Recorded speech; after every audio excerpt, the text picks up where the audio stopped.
बिस्मिल्लाहिर्रहमानिर्रहीम। अस्सलाम वालेकुम। आज 6 नवंबर बरोज़ जुमेरात हम बात करेंगे दो अहम केसेस के हवाले से। बड़ी पेशरफ सामने आई है। 27वीं यानी तरमीम के ख़िलाफ़ एक पूरी चार्ज शीट है जो जारी की गई है डॉन न्यूज़पेपर की जानिब से। पूरा आर्टिकल लिखा गया है 27वीं आइनी तरमीम, ये फ़ैसला मुल्क के मुस्तकबिल को दाव पे लगा कर करना होगा, ये टाइटल है। बहुत अहम तफसीलात दी गई हैं, वो मैं आपके साथ शेयर करूँगा। मौलाना फजलुर रहमान 27वीं यानी तरमीम के ख़िलाफ़ बिल आखिर खड़े हो गए हैं, उसके ऊपर भी हम बात करेंगे। और सबसे अहम, जो वफाकी एजेंसी इन्वेस्टिगेशन एजेंसी के 7 सीनियर अफसरान एक साथ मुस्ताफ़ी हो गए हैं, उसके ऊपर भी हम बात करेंगे, उसकी तफसील भी मैं आपके साथ शेयर करूंगा। डॉन न्यूज़पेपर की जानिब से 27वीं यानी तरमीम के ख़िलाफ़ जो एक बड़ी चार्ज शीट जारी की गई है, और ये बेसिकली कानूनी और आइनी मामलात हैं जिनके ऊपर बात की गई है, जिसको कहा गया है कि मुजव्वज़ा 27वीं तरमीम ये फ़ैसला मुल्क के मुस्तकबिल को दाव पर लगा कर करना होगा। कहते हैं जी कि बिलाखिर पिंडोरा बॉक्स खुल चुका है। 27वीं तरमीम के हवाले से क्यास आराइयाँ गुज़श्ता कई माह से गर्दिश में थीं। अब पाकिस्तान पीपल्स पार्टी के चेयरमैन बिलावल जरदारी ने सोशल मीडिया पर अपने एक बयान में आइन में मुजव्वज़ा तरमीम के वसी फ्रेमवर्क का जिक्र किया है। इस तजवीज़ में आइन में वसी पैमाने पर तब्दीलियों का तस्वुर किया गया है और उसका एक हिस्सा अदलिया की आज़ादी को मज़ीद महदूद करने और कौमी मालियाती कमीशन के तहत सूबाई शेयर के तहफ़्फ़ुज़ को ख़त्म करने से मुतल्लिक है। लेकिन शायद इस तजवीज़ में सबसे दिलचस्प शिक आर्टिकल 243 में तब्दीली है, जो मुसल्लह अफवाज के सरबराहान की तकर्री और ख़िदमात के ढांचे से मुतल्लिक मामलात के हवाले से है। तरमीम के बारे में कोई तफसीलात दस्तयाब नहीं है, लेकिन कुछ वसी खाके हैं जिन पर मुबैना तौर पर वज़ीर आज़म और पीपल्स पार्टी के रहनुमाओं के दरमियान मुलाकात में तबादला ख्याल किया गया था। इस पूरी सूरत हाल की राजदारी से लगता है कि इस मामले की बाज़गश्त बंद दरवाज़ों के पीछे कई माह से जारी है और इस अमर ने खदशात को जन्म दिया है। कानून साज हत्ता के काबीना के वज़रा भी ऐसी अहम तरमीम के बारे में मुकम्मल तौर पर अंधेरे में दिखाई देते हैं, जिसे पार्लियामेंट में अभी पेश किया जाना है। इन क्यास आराइयों में कुछ सच्चाई नज़र आती है कि मुसवदा कहीं और से आया, जैसा कि 26वीं यानी तरमीम के मामले में कहा जा रहा था, जिसे गुज़श्ता साल पार्लियामेंट के ज़रिए मंजूर किया गया था। हाइब्रिड हुक्मरानी की परेशान कुन हकीकत यही है। मुल्क के सियासी ताकत के ढांचे और वफाक के इंतहाई हसास आइनी मामले से भी पार्लियामेंट और काबीना गैर मुतल्लका हो चुके हैं। आइन में इस तरह की बड़ी तब्दीलियों के पीछे जो मकसद है, उसके बारे में भी सवालात खड़े होते हैं। यह भी दुरुस्त है कि आइन कोई मुकद्दस दस्तावेज नहीं है जिसे बदलते हुए मुल्क को हालात और वफाक को दरपेश चैलेंजेस के मुताबिक तब्दील नहीं किया जा सकता, लेकिन कोई भी तब्दीली जो आइन के बुनियादी ढांचे से मुतसादिम हो, जैसे लोगों के बुनियादी हकूक़ का तहफ़्फ़ुज़ और हुकूमती इदारों के दरमियान ताकत के मुनसफ़ाना तवाज़ुन में तब्दीली, ये आमरीत का बायस बन सकती है और मुल्क के इत्तेहाद को शदीद नुकसान पहुँचा सकती है। इससे भी अहम बात यह है कि जमहूरियत और वफाक को मजबूत करने के लिए सिर्फ जमहूरी तौर पर मुंतखब नुमाइंदों को आइन में तरमीम का हक हासिल है, लेकिन जिस खुफिया तरीके से तरमीम तैयार की जा रही हैं, इससे वो बुनियादी जमहूरी तकाजे पूरे नहीं होते। ये बात एक बड़ा न्यूज़पेपर, जो पाकिस्तान का सबसे बड़ा न्यूज़पेपर और पुराना न्यूज़पेपर है, वो ये बात कह रहा है कि सबसे अहम बात तो ये है कि आप आइन में ठीक है तरमीम हो सकती है, बुनियादी ढांचे में तरमीम नहीं हो सकती। और फिर जो जिनके पास मैंडेट ही नहीं है, वो मैंडेट के बगैर कैसे ये सब कुछ कर सकते हैं। जमहूरियत और वफाक को मजबूत करने के लिए सिर्फ जमहूरी तौर पर मुंतखब नुमाइंदों को आइन में तरमीम का हक हासिल है। ये फॉर्म 47 वालों को तो हक हासिल ही नहीं है, लेकिन वो कहते हैं जिस खुफिया तरीके से तरमीम तैयार की जा रही हैं, इससे वो बुनियादी जमहूरी तकाजे पूरे नहीं होते। मुजव्वज़ा तरमीम को मंजूर करने से पहले उस पर अवामी सतह पर और पार्लियामेंट दोनों में वसी बहस करने की ज़रूरत है। जमहूरियत में ऐसा ही होता है, लेकिन इस बात का कोई इशारा नहीं मिलता कि जमहूरियत अपने मशकूक अवामी मैंडेट के साथ इस ज़रूरी जमहूरी अमल से गुजरने के लिए तैयार है।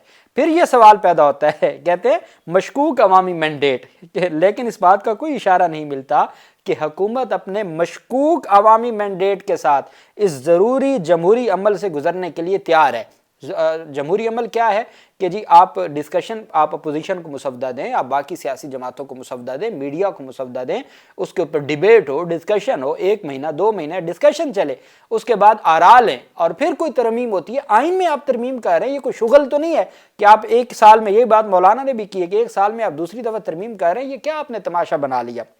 وہ کہتے ہیں کہ لیکن حکومت اپنے مشکوک عوامی مینڈیٹ کے ساتھ اس ضروری جمہوری عمل سے گزرنے کے لیے تیار نہیں ہے۔ پھر یہ سوال یہ بھی پیدا ہوتا ہے کہ مجوزہ ترمیم کو مسودہ تیار کرنے میں مخلوط حکومت کا کتنا کردار ہے، کیونکہ کابینہ کے بعض اراکین بھی پرائیویٹ طور پر ایسے معاملات میں اپنی بے بسی کا اظہار کر چکے ہیں، لیکن وہ خود کو مکمل طور پر ذمہ داری سے بری نہیں کر سکتے۔ وہ ملک میں جمہوری عمل کو کمزور کرنے میں برابر کے مجرم ہیں، جیسے بلاول وغیرہ۔ جس طرح سے 26ویں ترمیم کو پارلیمنٹ میں پیش کیا گیا وہ آئین کو مسخ کرنے میں ان کے تعاون کا منہ بولتا ثبوت تھا۔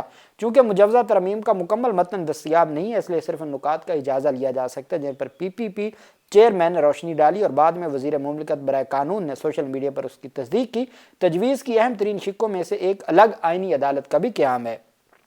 مجوزہ ترمیم کو بعض مبصرین نے متنازع 26ویں ترمیم کی توسیع کے طور پر بیان کیا ہے، اور ایسے لگتا ہے کہ یہ نئی ترمیم اعلیٰ عدلیہ کو مکمل طور پر ایگزیکٹو کے ماتحت بنانے کی کوشش ہوگی۔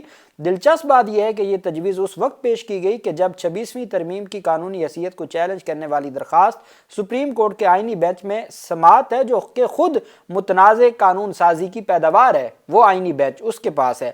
ایک علیحدہ آئینی عدالت آئینی معاملات پر عدالت عظمیٰ کے جو بھی اختیارات باقی رہ گئے ہیں وہ بھی چھین لیے گئے۔ یہ عدلیہ کی آزادی کے لیے بہت بڑا دھچکا ہوگا۔ مجوزہ آئینی عدالت کے منتخب ججز سے بھرے ہوئے ہونے کا کافی امکان ہے، جیسا کہ ہم نے جوڈیشل کمیشن کے ذریعے آئینی بینچ کے لیے ججز کی تقرری کے معاملے میں دیکھا، جس پر حکمران اتحاد سے وابستہ اراکین کا غلبہ ہے۔ لیکن سب سے زیادہ متنازع ہائی کورٹ کے ججز کے دیگر علاقوں میں تبادلے کا بندوبست ہے۔ اس سے ہائی کورٹ کے ججز کی پوزیشن نچلی عدالت کے ججز یا سرکاری ملازمین جیسی بن جائے گی۔ ہم پہلے ہی دیکھ چکے ہیں کہ کس طرح دیگر عدالتوں کے ججز کو اسلام آباد ہائی کورٹ میں لایا جاتا ہے، اور جو اپنی اصل عدالت میں سینیورٹی لسٹ میں نچلے درجوں میں ہوتے ہیں انہیں چیف جسٹس بنا دیا جاتا ہے۔ مجوزہ ترمیم ایگزیکٹو کو ان ججز کو سزا دینے کی اجازت دے گی جو ایگزیکٹو اور طاقتور کے دباؤ میں آنے کے لیے تیار نہیں ہوتے۔ پھر فوجی سربراہان کی تقرری اور خدمات میں توسیع سے متعلق مجوزہ ترمیم کو بھی ڈسکس کیا۔ قومی مالیاتی کمیشن NFC ایوارڈ کے حوالے سے بھی ڈسکس کیا۔ وہ کہتے ہیں کہ جی سپریم کورٹ کی جانب سے PTI کو مخصوص نشستیں دینے سے انکار اور حزب اختلاف کے متعدد قانون سازوں کی نااہلی کے بعد جو اپوزیشن کے قانون سازوں کی نااہلی کے بعد حکمران اتحاد کے پاس اب دونوں ایوانوں میں 2/3 سے زائد اکثریت ہے، تو ایسے میں حکومت کے لیے ایک اور ترمیم کو بلڈوز کرنا یا بغیر بحث کے منظور کروانا مشکل نہیں ہوگا، لیکن ایسا فیصلہ ملک اور ایک جمہوری قوم کے مستقبل کی قیمت پر ہوگا۔ یہ دنیا کہہ رہی ہے، یہ آپ کے تھنک ٹینکس یہ کہہ رہے ہیں، اور بغیر ان چیزوں کو دیکھے اگر آپ ترمیم میں جاتے ہیں تو اس کا کیا حشر ہوگا آپ خود دیکھ لیں۔ اسی سے متعلق مولانا فضل الرحمان کہتے ہیں کہ ایک سال میں دوسری ترمیم آ رہی ہے، آئین کا ایسے کھلواڑ نہیں ہونا چاہیے۔ پاکستان تحریک انصاف کے وفد سے ملاقات کے بعد میڈیا سے گفتگو کرتے ہوئے مولانا نے کہا کہ کسی کو بھی آئین سے کھلواڑ نہیں کرنا چاہیے۔ فضل الرحمان کا کہنا تھا یہ آئینی ترمیم جبر سے منظور کی جائیں گی، اور اگر یہی حال رہا تو عوام کا آئین پر کیا اعتماد رہ جائے گا۔ مولانا نے کہا کہ پہلے ہم نے 34 شقوں سے حکومت کو دستبردار کروایا تھا، جو مواد 26ویں ترمیم سے بچایا تھا، اب پھر وہی کرنے کی تیاری کی جا رہی ہے۔ ہمیں تاحال 27ویں یعنی ترمیم کا مسودہ بھی نہیں ملا۔ سب سے بڑی بریکنگ نیوز یہ ہے کہ مولانا نے کہا ہے کہ 27ویں ترمیم پر پوری اپوزیشن مل کر متفقہ رائے بنائے گی۔ پوری اپوزیشن ایک پیج پر آ گئی ہے 27ویں یعنی ترمیم کے خلاف، اور جو مولانا نے لے لی ہے نا، جو انہوں نے ہار ان کو پہنائے گئے 26ویں ترمیم کے بعد، مولانا کو بھی پتہ ہے کہ وہ کیسے استعمال ہوئے اور پھر کیا ہوا۔ اب بھی ان کے پاس فیصل بابڈا گئے ہیں اور ڈیفینیٹلی بات چیت تو جاری ہوگی، لیکن ان کو بھی پتہ ہے کہ کیا ان کی ساکھ بچ گئی ہے۔ وہ اس وجہ سے کہتے ہیں کہ 27ویں ترمیم پر پوری اپوزیشن مل کر متفقہ رائے بنائے گی۔ معتدل ماحول کو شدت کی طرف لے جایا جا رہا ہے۔ ایک وزیر 3 ماہ سے اس ترمیم پر کام کر رہا ہے، اس کا مطلب ہے کہ یہ ترمیم کہیں اور سے آئی ہے۔ اسحاق ڈار کل تک تو کہتے تھے کہ انہیں 26ویں ترمیم ابھی ہضم نہیں ہوئی، اب یہ 27ویں ترمیم بھی لا رہے ہیں۔ انہوں نے کہا کہ صرف اور صرف جو آئین ہے، آئین کا جو بنیادی ڈھانچہ ہے اس کو تباہ نہیں ہونے دیں گے۔ میرے خیال میں تو مولانا اپنے پاؤں پہ کلہاڑی مار چکے ہوئے ہیں، جو بھی مفادات تھے، لیکن آئین کا بنیادی ڈھانچہ تو تباہ ہو چکا ہے۔ اب اس کی توسیع ہے، جتنا بڑا ڈنٹ پورے نظام کو 26ویں ترمیم پہنچا چکی ہے وہ کوئی اور ترمیم اس تک پہنچ بھی نہیں سکتی۔ یہ ایک حقیقت ہے، اور یہ بات مولانا کے بھی علم میں ہے کہ کس طریقے سے یہ سارے معاملات ہوئے۔ اب جو دوسری بڑی پیش رفت سامنے آئی ہے وہ ARY نیوز کی رپورٹ ہے۔ ذوالقرنین حیدر انہوں نے یہ رپورٹ کیا ہے کہ national cyber crime investigation agency کے گرفتار 7 سینئر افسران مستعفی ہو گئے ہیں۔ وہ جو ڈکی کیس تھا، کرپشن کیس تھا، اس میں یہ بہت بڑی ڈیولپمنٹ سامنے آئی ہے۔ جو ریمانڈ پہ تھے، کروڑوں روپے جن سے ریکور ہو چکے ہیں، उन्होंने अपने इस्तीफ़े वजारत दाखिला को भिजवा दिए हैं। इस्तीफ़े इस वजह से भिजवाए गए, उनको पता है कि वो रिमूवल उनकी सर्विस से वो रिमूव हो जाएंगे, बरतरफ हो जाएंगे, इस वजह से उन्होंने इस्तीफ़े भिजवा दिए हैं ताकि उनकी मरात बची रहें। लेकिन अभी तक वजारत दाखिला ने उसको मंजूर नहीं किया और उनके खिलाफ जो कार्रवाई है NCCIA के 8 अफसरान के खिलाफ मुकदमा हुआ था, 7 मुस्ताफ़ी हो गए हैं। Director general national cyber crime agency Syed Khurram Ali ने इदारे के 7 गिरफ्तार अफसरान के इस्तीफ़े वजारत दाखिला को रवाना कर दिए और उनकी मंजूरी भी मुतवक्के है। National cyber crime investigation agency ने मुलजमान के इस्तीफ़े 2 दिन पहले वजारत दाखिला को भिजवाए थे।